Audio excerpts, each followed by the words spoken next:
On the outskirts of New Delhi's ancient walled city, a young man buries his father. A few meters away, a steady stream of mourners carry bodies of their loved ones in the capital's largest COVID-19 graveyard for Muslims. It's now almost full. Families speak of their anger and despair as the dead keep piling up in the city's mortuaries. People are being made to run around, but they're not letting anyone meet patients. People are desperate, even for drinking water over there. Doctors are not meeting the patients. They're keeping their distance, and if someone's oxygen finishes, then that person is simply lying there unattended. New Delhi has imposed a weekend curfew, and there are restrictions in one of India's most populous states, Maharashtra, to slow infection rates in the worst-hit regions.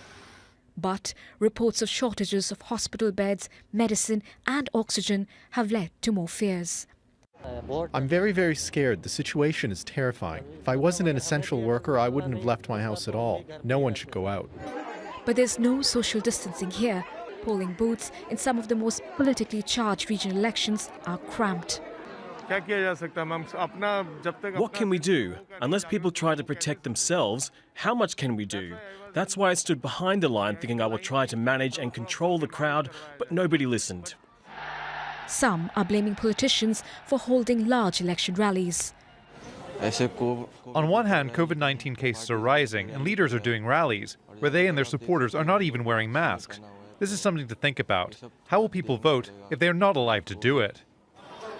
For days, hundreds of thousands of Hindus have been gathering at Kumbh Mela, an important religious festival, increasing concerns of more infections. Now, Prime Minister Narendra Modi is urging worshippers to keep the festival symbolic.